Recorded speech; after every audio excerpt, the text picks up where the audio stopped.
নমস্কাৰ সকলোকে এটা নতুন ভিডিঅ'লৈ স্বাগতম জনাইছোঁ। আজি ভিডিঅ'টোত আপোনালোকে মেজৰ লছ অফ লাৰ্ণিং তাত লছ সূত্ৰ অফ লাৰ্ণিং শিকনৰ সূত্ৰ প্ৰধান সূত্ৰকেইটা আপোনালোকক আজি দেখাবলৈ চেষ্টা কৰিছোঁ। এইটো হৈছে যে আপোনালোকে প্ৰথম দেখিছে যে after conducting an experiment on an cat in 1913 American psychologist Edward Lee Thorndike put forward 3 major laws of learning. এতিয়া যিকেইটা প্ৰধান সূত্ৰ মেজৰ লছ সেইকেইটা কোনে আগবঢ়াইছিলে? থৰ্ণ্ডাইকে। তাৰপাছত ষ্টিমুলাছ এণ্ড ৰেছপন্স দিছ এছাৰ stimulus and response theory tells that whenever there is a stimulus মানে উদ্দীপক there must be a response মানে উদ্দীপক থাকিলে এটা কি থাকিব? ৰেছপন্স থাকিব। Thorndike method of learning is called trial and error method of learning. আপোনালোকে চাগে এইটো trial and error method of লাৰ্ণিংটো আগতে নাম শুনিছে। এই বিষয়ে মই এটা নিশ্চয় ভিডিঅ' আনিম। আজি তেতিয়াহ'লে মেজৰ লছ অফ লাৰ্ণিংটোৰ ওপৰতে মই ভিডিঅ'টো আনিবলৈ চেষ্টা কৰিলোঁ। আপোনালোকে যদি এই বিষয়ে আৰু ভিডিঅ' বিচাৰে তেতিয়াহ'লে মোক প্লিজ জনাব। 3 মেজৰ লছ অফ লাৰ্ণিঙৰ প্ৰথমটো হ'ল দ্য ল অফ ৰেডিনেছ। হৈছে nobody can learn unless he is physically and mentally ready. ইয়াৰ অসমীয়া কেইটাও মই আপোনালোকক নিশ্চয় দেখাম, আপোনালোকে চাই থাকক দেই। তাৰপাছত আহিলে the law of exercise. Learning becomes an unlearning if exercise or repetition is not done. It has subparts the law of use and the law of disuse. এতিয়া ল অফ ৰেডিনেছক আমি কিবা এটা বস্তু শিকিবলৈ হ'লে সদায় মানসিকভাৱে আৰু শাৰীৰিকভাৱে প্ৰস্তুত হৈ থাকিব লাগিব। এতিয়া কোনোবা এজন শিশুৱে যদি বস্তুটো শিকাৰ প্ৰতি আগ্ৰহ নহয় বা তেওঁ যদি মানসিকভাৱেও প্ৰস্তুত নাথাকে তেতিয়া তেওঁ কি হ'ব? বস্তুটো বুজি নাপাব, হয়নে? আকৌ ছেকেণ্ডটো আহিলে কি? Law of exercise. আমি বস্তু এটা শিকাৰ পাছত আমি সেইটো কি কৰিব লাগিব? পুনৰবাৰ সেইটো এক্সাৰচাইজ কৰিব লাগিব, হয়নে? এক্সাৰচাইজ কৰিব লাগিব, অৰ্থাৎ কি? আমি অনুশীলন কৰিব লাগিব। আৰু থাৰ্ডটো আহিলে কি? Law of effect. Learning can be said to have taken place properly when result in satisfaction and the learner derives pleasure from it. When failure or dissatisfactory or punishment is met, the progress of learning is blocked. This law has two supports, the law of reward and the law of punishment. ইয়াৰ আপোনালোকক অসমীয়াখিনি মই দেখাই আছোঁ। এইকেইটা হৈছে অসমীয়াত থৰ্ণ্ডাইকৰ সেই তিনিটা সূত্ৰ। এটা হৈছে প্ৰস্তুতিৰ সূত্ৰ, অনুশীলনৰ সূত্ৰ আৰু এটা ফলশ্ৰুতিৰ সূত্ৰ। প্ৰস্তুতিৰ সূত্ৰ: কোনো বিষয়ৰ পাঠদান কৰাৰ পূৰ্বে শিশুৱে উক্ত বিষয়ত মন সংযোগ কৰিব পাৰিব নে নোৱাৰে সেই বিষয়ে এটা ধাৰণা কৰি লোৱা উচিত।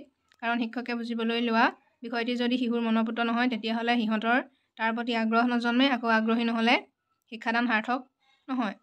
বিদ্যাৰ্থীৰ মানসিক প্ৰস্তুতি কিমানখিনি তাক পোনতে জানি লোৱা প্ৰয়োজন। ছেকেণ্ডটো আছে অনুশীলনৰ সূত্ৰ। ভাষা শিকোৱাৰ লগতে শিশুসকলক তাক আয়ত্ত কৰাৰ বাবে কেতবোৰ অনুশীলন কৰাব লাগিব। কাৰণ অভ্যাস বা অনুশীলনৰ অভাৱত সাধাৰণ কথাটোকো সময়ত পাহৰি যোৱাটো খুবেই স্বাভাৱিক।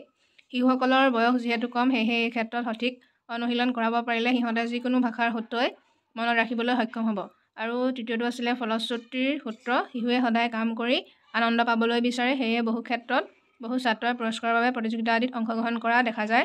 অৰ্থাৎ কোনো কামৰ ফল ভাল হ'লে ছাত্ৰৰ মনত সন্তোষ জন্মে আৰু ভাল নহ'লে বিৰক্তিৰ সৃষ্টি হয়। ফলস্বৰূপে কামৰ ফলো ক্ষণস্থায়ী হয়। মাতৃভাষা শিক্ষাৰ ক্ষেত্ৰত এই নীতিটো অৱলম্বন কৰি চাব পাৰি। কাৰণ তেতিয়াহ'লে শিশুসকলে কৰা কাম অনুযায়ী সন্তুষ্ট বা অসন্তুষ্ট বুলি ভবা বাস্তৱ চিত্ৰ এখনৰ হুবহু প্ৰতিফলন শিক্ষকসকলে আয়ত্ত কৰি ল'ব পাৰে। তাৰপিছত আহিলে আপোনালোকৰ transfer of learning. The term transfer of learning stands for a special mechanism or process in which a person learning is one situation is carried or transferred to other situation. সাধাৰণ অৰ্থত যেতিয়া আমি কোনো এটা পৰিস্থিতিত লাভ কৰা শিকনে আন এটা পৰিস্থিতিত সহায় কৰে তাকে ট্ৰেন্সফাৰ অফ লাৰ্ণিং বুলি ক'ব পাৰি। মানে কোনো এটা পৰিস্থিতিত আমি যিখিনি জ্ঞান আয়ত্ত কৰোঁ অন্য এটা পৰিস্থিতিত আমি সেইখিনি যেতিয়া এপ্লাই কৰিব পাৰোঁ তেতিয়া ট্ৰেন্সফাৰ অফ লাৰ্ণিং হোৱা বুলি ক'ব পাৰোঁ। মানে সাধাৰণভাৱে যদি আমি কওঁ আৰু তেনেকৈ হ'ব।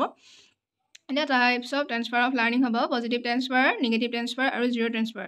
পজিটিভ ট্ৰেন্সফাৰ তেতিয়া হয় যেতিয়া আমি কোনো এটা পৰিস্থিতিত যিখিনি শিকোঁ অন্য এটা পৰিস্থিতিত আমি সেইখিনি এপ্লাই কৰোঁ আৰু মানে সেই পূৰ্বৰ যিখিনি জ্ঞান বা অভিজ্ঞতাই আমাক নতুন পৰিস্থিতিটো শিকিবলৈ বা বুজিবলৈ সহায় কৰে।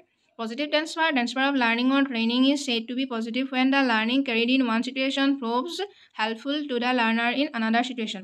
এতিয়া এক্সাম্পল দিলে আপোনালোকে বুজি পাব, হয়নে? এতিয়া কৈছে যে learning Hindi may help a student learn Punjabi or Gujarati. ঠিক তেনেদৰে আমি যিহেতু অসমীয়া ভাষাটো জানো, এতিয়া অসমীয়া ভাষাটোৰ লগত অকণমান বাংলা ভাষাটো মিল আছে, হয়নে?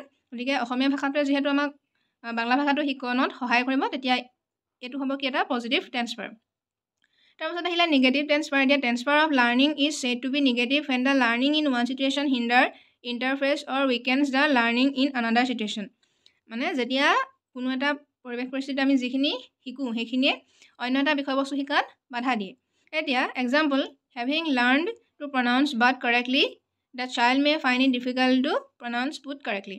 মানে শিশু এজনে যদি বাট শব্দটো শুদ্ধকৈ ক'ব পাৰে, তেওঁ সেই পুট শব্দটো শুদ্ধভাৱে উচ্চাৰণ কৰোঁতে মানে সমস্যা পাব পাৰে। তেতিয়াহ'লে কি হ'ব? এইটো তেতিয়াহ'লে এটা নিগেটিভ ট্ৰেন্সফাৰ হ'ব। তেনেধৰণে এটা নিগেটিভ ট্ৰেন্সফাৰ উদাহৰণ কি হ'ব বাৰু ভাবকচোন।